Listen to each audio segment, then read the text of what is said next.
As many of you know, I am a follower of Jesus Christ, and I believe in what the Christian Bible has to say. And one of the things that has always stood out to me that listed in the Proverbs about, the way that you should live life, the things you should do, the things that you should avoid, always some great advice in there. One of the key ones that has really always stood out to me, because I've seen it demonstrated in life so often, is that pride comes before the fall. And if we needed any more examples of that than the many that we already have, in my view, it was today in Foreign Affairs magazine, published by an article by Mitch McConnell, Senator Mitch McConnell, as you see there on the screen, titled "The Price of American Retreat." And I felt it really important to address this issue today.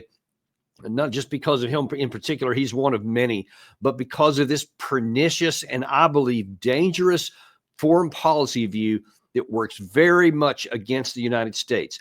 He's trying to say there, and McConnell has been long known as being antagonistic with Trump, even though they're in the same party, and they seem to always be, at cross purposes with one another. But McConnell's coming in and saying, hey, we're not going to have any of this retreat.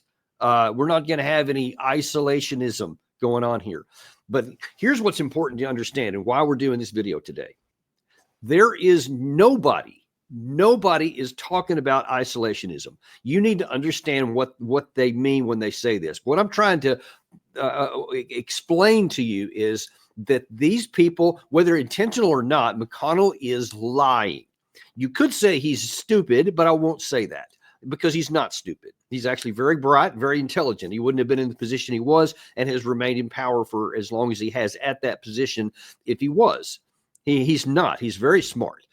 But he is being absolutely intentionally deceptive to you.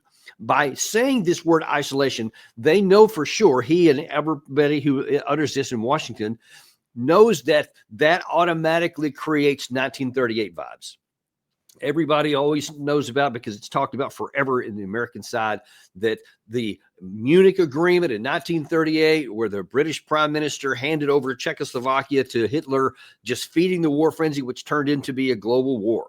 His appeasement of Adolf Hitler at the time was basically, it wasn't the cause, but it was certainly the trigger that allowed World War II to go. That's been the claim forever. And so anytime anybody talks about something besides military power or threats, these people who advocate that, instead of arguing on the merits, they don't do that, because then they would lose, because most Americans would say, yeah, that's stupid. That doesn't make any sense at all, and we're not going to do that. Instead, they hide behind 1938.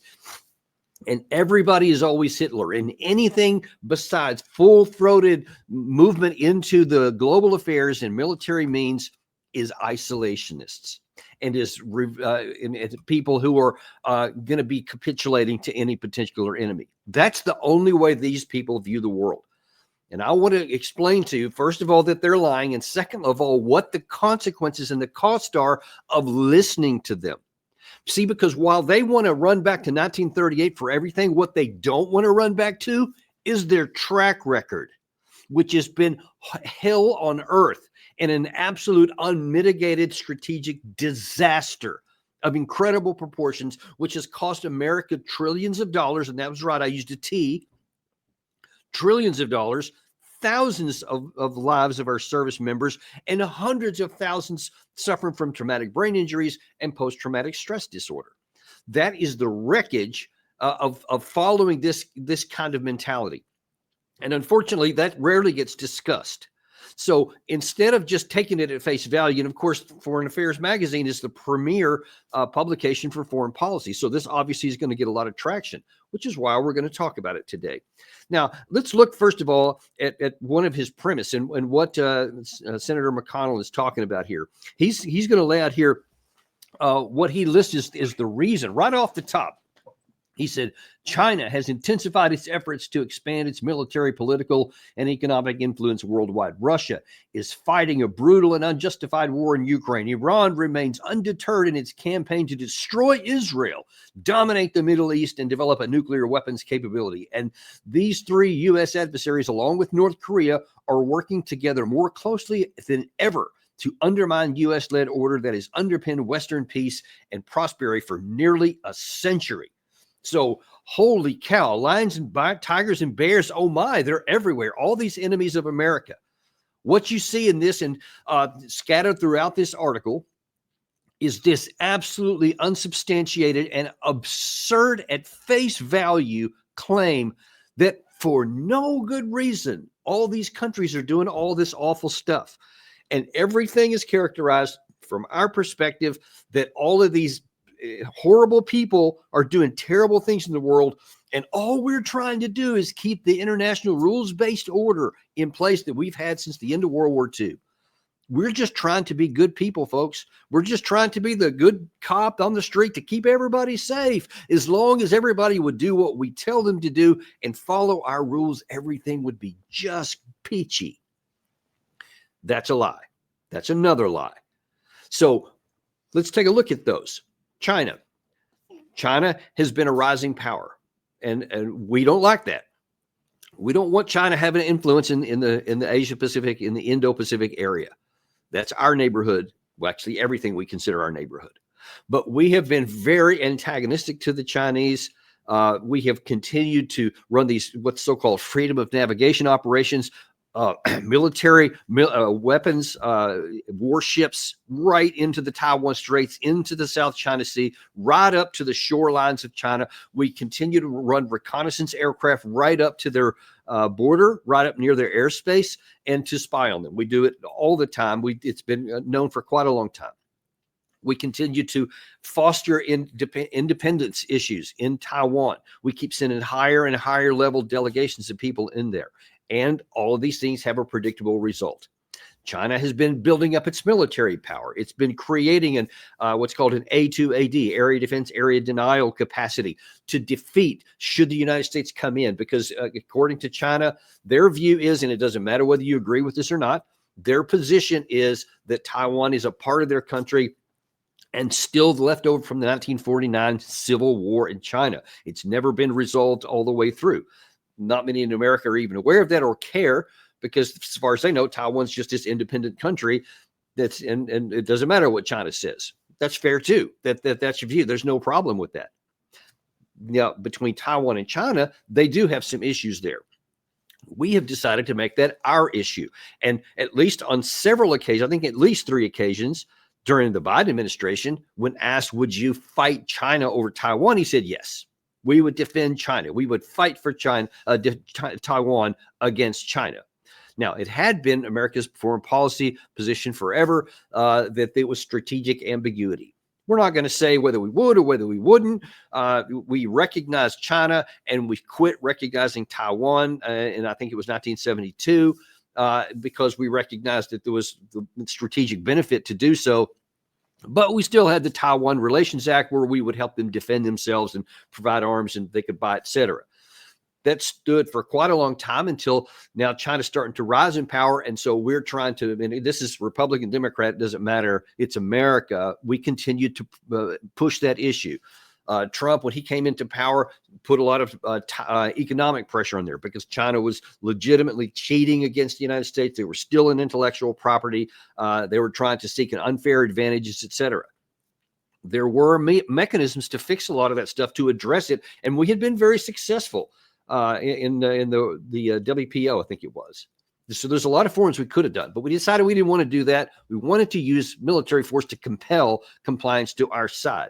And then that had the predictable result that China then started building up its military power to now then, especially with its A2AD capacities and its industrial capacity, its missile capacity, its air defense capacity, its naval strength that's now much bigger than ours, especially in that region. And in their front yard, in the Taiwan area, the South China Sea, China is now much stronger than the force that we could bring to bear there, basically from 6,000 miles away from the U.S. to try to support anything. So the power has decisively shifted in China's favor because, in large part, because of our policies. But now then for McConnell to just claim that literally out of nowhere, all of a sudden China is doing these nefarious things is a lie.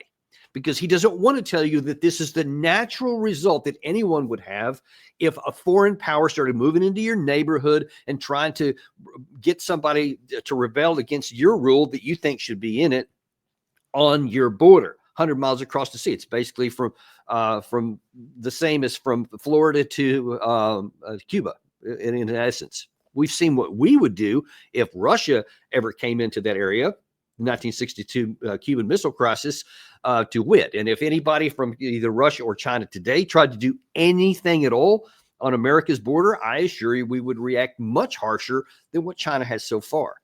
Now, if you want to make the argument that that's what we should do and that somehow benefits, fine, make your argument. But do not lie and say that, no, there's no reason for them to do this, because there is. We would do the same thing. One of the other things that he said on that he talked about was the Russia-Ukraine war. And what did he say? He's the previous one, Gary, if you could bring that previous one back up. He said, Russia is fighting a brutal and unjustified war in Ukraine. Okay, from our perspective, that's the case. I assure you, from Russia's perspective, that's not the case. And it matters what the other side's perspective is. It doesn't matter what you think. See, we think that this international rules-based order that's existed from World War II means that we get to call all the shots, tell everyone how they can react to things. But it's not. It doesn't matter what you think or what you want. It matters what is. People have within the limits of their power, within the capacities that they have a role to play, and they have a vote to make. And so we can want this, but if we're trying to make another country react differently than we would, and this is another case with that, from 2008 forward, when the NATO declared that they were going to have NATO in Ukraine and in Georgia, Russia took limited military engagements in Georgia that same year to prevent that from happening. They said all the way through, that's a red line. NATO and Ukraine is a red line, more than just the Baltics even, which is also on Russia's border, but in a different place where it's militarily more easily to defend themselves. Ukraine, it's almost like an arrow pointing to Moscow, this big open path that has already twice in the last 2 centuries been used as an invasion route from the West into Russia. So it's an existential issue to them. They made that very clear, and we ignored it. We didn't care. We said, nope, we're going to do it anyway. And then we want to act surprised. So when McConnell writes, it's unjustified and it was illegal, et cetera, only because you don't want it to be justified. But from the Russian perspective, as it was, meaning, here's the key thing. If you take action that an adversary has unequivocally told you is a red line for us, and we will take action if you do this, and then we do it anyway, you can't be surprised by what happens. And you can't claim that there's no reason for this, because there is a reason for it. And you know there's a reason for it. You know that they're going to react this way. Now, if you don't want them to react that way, then don't take this action here. The truth is that what happened between Russia and Ukraine did not have anything to do with our national security, did not have anything to do with European security. Never did. We made it have an issue with that. If we had just let it play out however it plays out, then actually, if we did that, first of all, there wouldn't have been any, there almost certainly would not have been a war between Russia and Ukraine, because we would not have promised them NATO enlargement or NATO advancement. Then they would have known that they just have to make a deal with their bigger neighbor. They could have declared independence. It could have been the Austrian model, or like Finland, that peacefully lived alongside Russia and had total freedom to do anything they wanted, just not to join a military bloc. All those things were possible. The Minsk agreements, they could have followed that. Any number of things it could have done. All we had to do is just leave it alone and just continued on with our prosperity. If that had happened, of course, Ukraine would be whole today. Tens of thousands, hundreds of thousands, most likely, Ukrainians would still be alive, and Europe would still be enjoying cheap gas from just for its economy. So Europe would be benefiting, Ukraine would certainly be benefiting, and we would be benefiting, because then we would not have had tens of thousands of our military equipment, pieces of equipment, tanks, artillery pieces, rocket launchers, air defense, etc. All that would still be in our inventory. All these weapons and ammunition and missiles and interceptor missiles would still be in our inventory. Our national security would still be up here instead of down here where it is right now. So that's another of the cost to listen to this kind of nonsense that you're hearing out of Senator McConnell right now and all those who speak like him. And of course, I could go down the list. Everything on there, on that first part there, was exactly what I'm talking about. The same thing with Iran. We've been taking all kinds of provocative actions against Iran and all kinds of coercive actions and sanctions. And we've been helping Israel with military means against them. What do you think they're going to do, folks? Do you think they're going to sit there? But see, McConnell talks about none of that. He says none of it. He says basically every bit of it is just out of control, and only weakness on our part is causing it. As though that we're just sitting there just enjoying our Sunday afternoon, maybe watching a football game, and now all of a sudden look around, all these guys are rising up because they want to come get us. They recognize that we're weak. Have you ever stopped to think about that? Just how absurd that is on the base of it, that American weakness is spawning this? What weakness are you talking about? We're the most militarized country on the planet in the history of the world. No one has been more militarized than we were. Maybe the Roman Empire was similar back in its day, but nothing in the modern history has ever been as powerful as we are, and especially when you talk about nuclear weapons, no one is. But how many times have we used military power? There's scores of times, folks, way more than anybody else on the planet, way more than, I think China and Russia together, that is just a minuscule amount of international military power that they've used. We use it all over the place. So what do you think is going to happen, folks? Do you think that people are going to continue to let you do whatever you want militarily to their disadvantage and never do anything? I mean, come on, it's stupid. It's catastrophically harmful for many people. It already has been.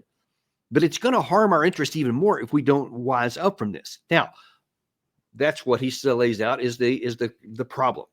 What does he lay out as the solution? Gary, if you can go to that next call out there.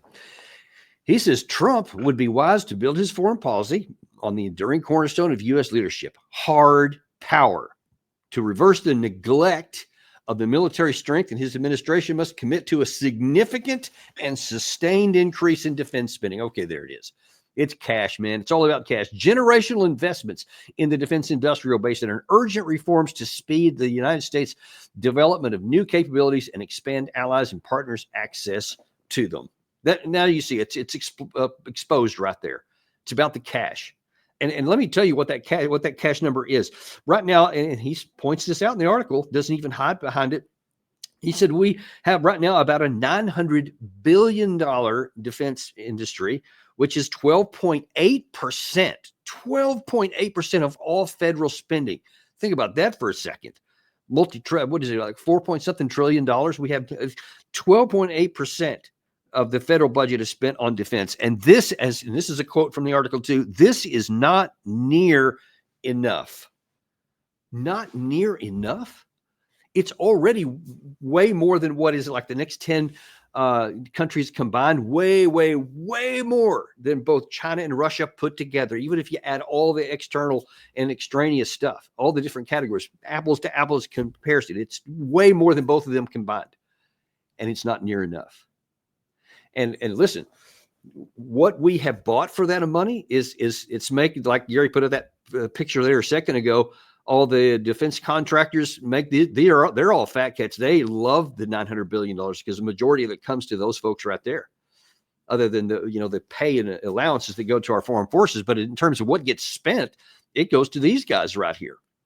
So they love that. But you know who doesn't love it? I don't love it. You know why? Because it's created an army that has a handful of super expensive items like an F-35. One F-35 is like $200 and something million, and then plus tons more to maintain and operate. Huge amounts on these weapons, but they don't do that much in modern warfare anymore. As you see, Russia uses their aircraft because of air defense. Even as weak as the Ukrainian air defense capacity is, it's still the Russians dare not intervene, in Ukrainian airspace because even they can get their stuff shot down. So they have to launch it from a distance. Well, it's not a whole lot different than drones and long-range missiles, et cetera. And that's clearly where things are going. And China has already figured this out. And so they have a lot of the development of those kinds of weapons and the production capacity of it. We don't. We spend so much time on a handful of expensive issues that we don't have enough to actually have a capable military. Consider also that Russia has somewhere around 700,000 troops inside Ukraine right now. 700,000. You know how big our army is in its entirety? Less than 500,000, 480, I think, something like that. I didn't see the most recent numbers, but that's our entire active duty force that's supposed to be globally deployed to make care of all these global things. And we have spent so much time on counterinsurgencies and ridiculous counterproductive issues like these stupid dots in Syria where we have to keep putting our troops, and all those folks that Gary keeps showing you that are in the Middle East that aren't doing anything for our national security. They're doing stuff for some of the folks in the Middle East, but nothing for us. It's just a net drain on our capacities because we don't need to. We don't need to. We're energy independent for the moment anyway, and we don't need that. But other nations do. So why would we have to defend that for the benefit of all these other countries? And who are we defending it against anyway? That's a separate issue. But the point being that we have all those troops there, and we spend all that money not warfighting. We are not preparing our troops to actually fight potentially existential battles that we may someday have to fight against a peer, the type of like China or Russia, or a near peer like North Korea, or even a big country like Iran. As backward technologically as they are in comparison, if we had to fight an actual full-on war against them, it would be very, very tough task for us to do. Now, I know you don't think it does. You think we just launched a few missiles, but that's not how war works. I mean, if you've paid any attention to Iraq and however many, 20-something years that would still on a slow scale continues. It was about 8 years before we even ended it the first time. You had 20 years of Afghanistan. This Russia-Ukraine war has been going on 3 years. You see what I'm saying? Wars, when they get fought, take a long time. We don't have that capacity here because we have foolishly spent all this money. And now then here you have McConnell saying we need to spend more. No, we don't. We don't need to spend more. What we need to do is bring our foreign policy in line with our ability to sustain a combat and make sure that the troops that we do have can actually defend our country in the event of attack. Defend. Not to have this force that can be used to go into all these different parts of the world, which it can't do, by the way. We don't have that kind of force capacity. So we're trying to do a little of everything with enough money that is not going to support that, and too few people. We already know about the issue we have with trying to recruit people, et cetera. Even that's one of the reasons we have such a low numbers right there, because people don't want to join that, because that's not defending your country, which is why I joined the military during the Cold War, because there was a very real opponent in the USSR on the other side there. And if things went sideways, our literal security could be threatened. And that motivated me. And I went and volunteered as a private when I first joined in 1985. That's a lot fewer today because people look around and they think, what are you defending? You're not defending against anything. You're sending troops all over these places, in all these different countries. And you're helping these other people fight wars that we don't even think need to be fought. So they're getting sick of it all. So it's hard to do. But see, McConnell didn't want to talk about that either. He just wants more money, a lot more, to use his term. And let's look in the last part here about what this means. So in 1997, Bill Clinton swore in the new Secretary of State, Madeleine Albright. And during that inauguration time, he laid out a vision for America that still applies to this day. America must continue to be the world's greatest force for peace and freedom and prosperity. Madeleine Albright has the strength and wisdom to help ensure that America remains the indispensable nation. The indispensable nation. That was some of the genesis that we're still paying for to this day, because that sounds really cool.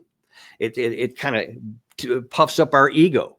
Yeah, we're the indispensable nation on the whole planet. We're more indispensable than anyone else. And Clinton was one of the early architects of that. George Bush, of course, did a lot of the stuff that he did, during his time, especially with Desert Storm or whatever, kept our troops there. He didn't take them out all the time. We had the Southern Watch and the Northern Watch and all that stuff, even after Desert Storm, where he withdrew the bulk of it, but kind of kept a lot of it there. And, the New World Order and all that kind of stuff. But Clinton really started looking for other business, so to speak, looking for other ways to go. Actually, a couple of years before this, in let's see, what year was it? I think it was 95. So maybe a couple of years before that, somewhere around there, when we were wanting to have the Dayton Accords, because there was a lot of stuff going on in the southern flank of Europe, in the Balkans with for Yugoslavia when it broke up after the end of the Cold War. Lots of fighting with the Serbs and the Croats and the Bosnians and all that. So all that was cooking up in there. And of course, everybody's saying, well, that's where World War I started. So a new war could start if we don't get that taken care of. Now, we'll set aside for a minute that the geopolitical conditions in 1914 were radically different than they were in the 90s. But let's say, okay, there was something that was going on there, and it could potentially expand in there, and it was not good for there to be war anywhere on the continent. Then let the Europeans deal with that. It's Europe. That's what they're supposed to do to ensure their own security, especially those European countries that were on the flanks of Yugoslavia had a lot of motivation to do that. But Clinton did not want to do that. He basically begged the United States and the voters to let him do that. He made this big famous speech once where he said, we have to do this, because if we don't do it, then the European nations won't follow our lead, and they will not then they'll stop taking care of it. And I'm like right there going, hey, hang on, then stop. Let's stop this insanity right then, because if you're telling me that the Europeans won't step up to their defense needs on a war on their backyard, then why should the United States get involved over it? If it's not important enough for the Europeans to take the lead on it, much less to be involved with it, then it shouldn't be in our either. But Clinton had this idea he wanted to be the indispensable nation. And then, of course, concurrent in the same time frame, he was also the big pusher of NATO. He wanted to expand NATO. And that brings me to the first of the things I want to talk about here about how pernicious this idea of being the indispensable nation is, and being forward thinking. I'm not forward thinking. Sorry, wrong word I was looking for. To be saying, hey, we want to be a non-isolationist country. We need to be a positive influence out there. It's not just a bad idea. It's a catastrophic and potentially self-defeating idea. Let me show you how. Again, these are facts I'm sharing with you here, not just my opinion. These are facts. Facts which the likes of McConnell don't ever talk about, and you don't see it mention a word in that whole huge, it's like 5,000 word article in the magazine, the Foreign Affairs magazine. We have been moving since, let's say, the NATO situation. So Clinton wanted to expand NATO. NATO was formed in 1949 when there was a very real and legitimate threat in the Soviet Union, and then subsequently the Warsaw Pact, and analogous to NATO, was formed. And you had two of these blocks that split east and west apart. And at any time they had the military capacity, they had the manpower, and possibly even the will to attack the West, both conventionally and nuclear. The only way we could prevent that from happening was to have an equally large force. And we did. We had a huge number. I forget the number at the time, a couple of million, I think, were on active duty in as late as the 1980s. And we needed to do that. So it was NATO made a lot of sense. It kept us safe, and it kept the peace for decades. And it truly did. It's not a hyperbole. It's a legitimate accomplishment that NATO did keep the peace for a long time in there. The NATO conventional and nuclear umbrella, all of that was very good, as long as we had an enemy. But when that enemy fell apart and disintegrated, when the USSR dissolved, when the Warsaw Pact ceased to exist, then so did the requirement for NATO. Now, imagine this. Imagine if instead of expanding NATO, we brought it to a successful close. And we said the greatest military alliance in the history of the world had accomplished its mission. The other side was defeated politically. They never had to fight. Yay, let's have a big victory party, parades everywhere, confetti, terrific, yay. Now each nation can go back to providing its own national security, because there is no longer this big existential threat that faces anyone.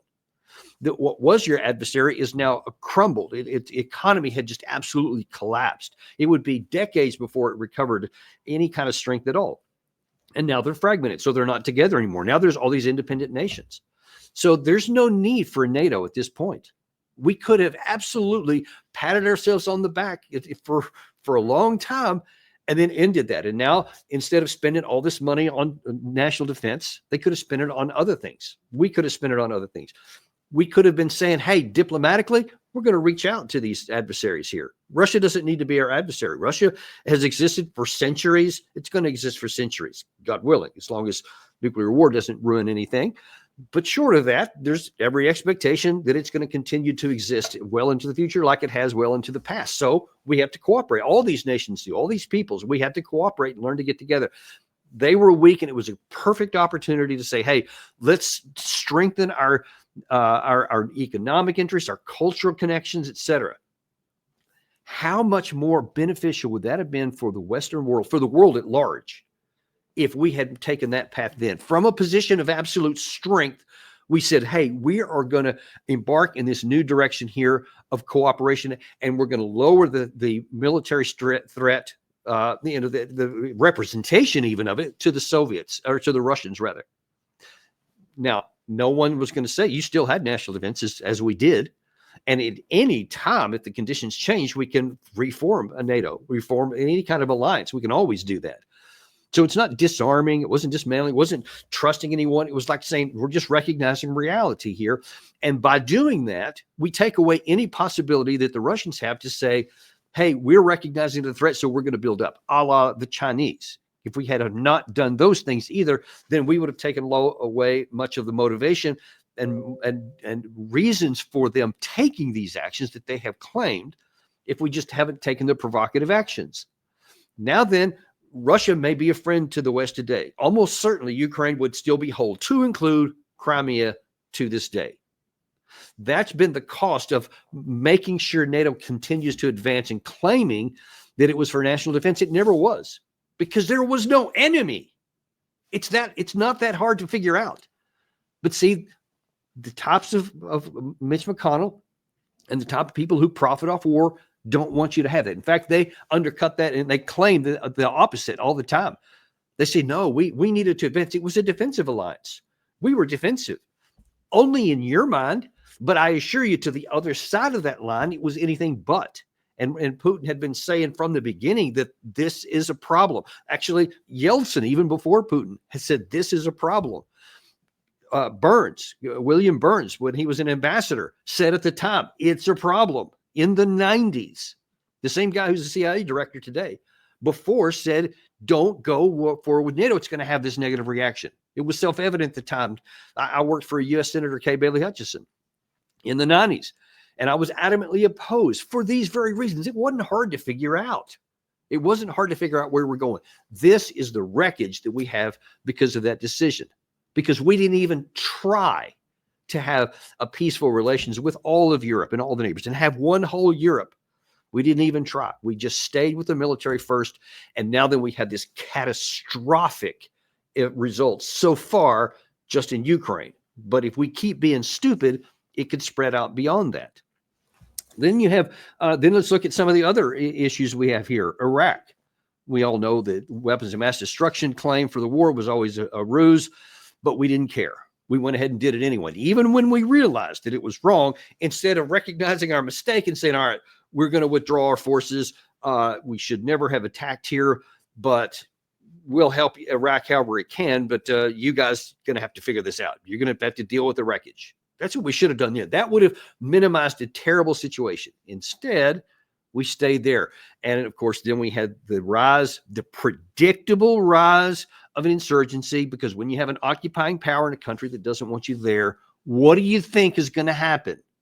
That they're going to suddenly just, dip their shoulders and say, sure, whatever you tell us, America will do it. That's fantasy. It was always fantasy, and it was proven to be fantasy. But we tried to stay it anyway. And then we wanted to fix it with more power, etc. And what was the net result of that? Besides likely hundreds of thousands of Iraqi people who were killed, millions more fled, millions more were displaced internally. We took what was the Saddam Hussein country, which was a direct contradiction or a bulwark against the Iranians, because there was the secular government versus the Iranian government, which was a Shia. They were bulwark against each other. Now then we take Saddam out of the picture, and all of a sudden, now then there's Iranian militia is part of the Iraqi security forces. And now then they're almost as subservient to Iran. So you took what was a bulwark against Iran, and now then you made it hand in glove. Congratulations, Bush. Well done. All you neocons who love that kind of stuff and clap about it all the time. Terrific, John Bolton. Tops like that. That's what we get. Bolton keeps calling for this stuff, and he keeps being oblivious to the damage that his ideas caused, that Mitch McConnell's ideas are causing now. And then, of course, I don't need to go into too much more on Afghanistan. An absolute disaster. Should never have happened. If the most you can say that by the summer of 2002, we had accomplished our military task, which was to punish the Taliban, we should have left and allowed the Afghans to figure out whatever they were going to do. There was no military force left. The Taliban had been utterly destroyed, and as an organization, it ceased to exist. So we didn't need to keep any more military force there. You could have had diplomatic force, you could have had humanitarian efforts, etc., and then let the Afghans figure it out for themselves. But we didn't want to do that. We needed to use military first, because that's what these promises, that's what they live for. That's what these liberal interventionists live for. They think we can fix all this stuff. There was an article out last week, in fact, where they're looking now the same thing in Syria. Yes, let's fix this. Let's fix Syria. We can't stay out of that. Are you stupid? Are you stupid or blind? Because it's one of those two. There's not any other rational alternatives, because you have all of this wreckage in the past there. And I can add Libya too, where Obama took out Muammar Gaddafi. And then that country descended into civil war. And to this day, there are still competing governments there. So we did not benefit the people of Libya. We didn't benefit anyone except arms makers, I suppose. And then in the Middle East, we still have 900 troops in Syria, even though it's descended into chaos. We still have 2,500 troops in Iraq, even though they don't want us there, because we don't care what they want. We care what we want. And all it does is put our troops at risk, where some have been killed, scores more have been wounded, in no service to America except for the promises, the people like McConnell. They just understand this, folks, black and white.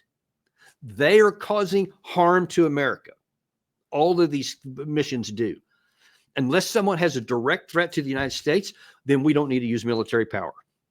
Even if we don't get things the way they want, things work out diplomatically or politically or economically different than we want, that's fine, because all those things can be managed over time. But when you get into it where you're forcing or attempting to force, all you do is cause catastrophe for our people. How many American troops paid the ultimate sacrifice for the wars in Afghanistan and Iraq? Thousands upon thousands of them. I think over 6,000 in the two combined. Hundreds of thousands suffered post-traumatic stress and traumatic brain injuries. I think 50-something thousand received wounds at various times. Those two wars together cost us about $6 trillion. And much of that price will be paid over the years because of the requirements to take care of our troops over time. All because of the promises. Wars that should never have been fought or should have been shut down within months. That's what they're buying for you, folks. That they say that we need to spend trillions more, that we need to significantly expand the military. All they're doing is creating future cost to America. And this is assuming that we can continue with our economic deal where we can just print money whenever we need to, and that there's not a catastrophe because of it. That's definitely an aberration. It's gone on for a long time, and some people think it'll go on forever. It won't. There will come a day when we have an economic crisis and calamity, and suddenly we won't be able to print money. And you have the likes of China and Russia with BRICS that are actively trying to pursue that objective, to where the primacy of the dollar will lose its monarchy, basically, as the global currency that can just allow us to do whatever we want. That day will come to an end. And if we don't figure that out ahead of time and get our house in order first, then it'll be calamity here. And of course, there's always the risk, like the one in Russia-Ukraine, where we could get drawn into a war. We should never face. We should never fight any war over there. We should never fight China over Taiwan, ever. And to those people who say, yeah, but the chips, economics, that's an issue. That could be an issue. If China does ever move on Taiwan, that would be a significant issue. It will also crush their own economy. And so that's going to put a big check on what they may or may not want to do. But we should not facilitate that by adding to the harm it would do to us by getting in a war we can't win. We don't have an Air Force, Navy, and Army that's significantly big enough or has the capacity to defeat China on their front yard. Even if you ever, in the initial phase, stop China from invading on Taiwan, now then you've hammered us and nailed us to the ground in there to where we have this perpetual requirement to defend Taiwan across the straits. And I assure you, with everything in me, that the Chinese will never, under any circumstances, even if they suffered a defeat in an attempt to invade Taiwan, give up and allow a U.S. military installation on their border, 100 miles across the water. So all we would be doing is guaranteeing future war until finally it probably goes nuclear, if it didn't in the initial phase. So you see, there is no rational path that any time military force is going to work, so stop it. Whatever, if you tell Taiwan we are not going to defend you, that changes their political calculus. Now then they know they have to get along with their much bigger partner, and they're not going to make dumb decisions. They may make decisions they don't like, but they'll be able to make them and be able to accommodate. And even if you don't like any of those outcomes, it's not our affair. It's their affair, and they've got to navigate. Because here's the key thing. Here's the key thing. And this is true in all these cases. It doesn't matter what you want as an American. It doesn't matter what I want as an American. It matters what they want over there. And we don't even have the capacity militarily or intellectually to fix Syria, to fix the China-Taiwan issue, to fix the Russia-Ukraine issue. Those folks have to figure it out, and they will. And whether they come to an issue we like or an outcome we like or don't like, it'll get solved. You trying to do what Mitch McConnell suggested at a what was the phrase he used? The $900 billion is not near enough. He's going to take more money out of your pocket, have less money if we can do anything productive for our own country, add to our national debt, and increase the chance that we continue to suffer loss elsewhere. That is what you are buying when you listen to Mitch McConnell and the promises. So don't fall for the lie that anything besides like elevating diplomacy or just letting countries actually manage their own affairs is any kind of neo-isolation. There's no truth to that, because I'm for a significant international engagement diplomatically. So we should absolutely, it's commensurate with our power and with our position in the world, that we should be involved all over the place. We should help where we can. We should help in with the facility. What's the word I'm looking for? With humanitarian supplies, if that happens there.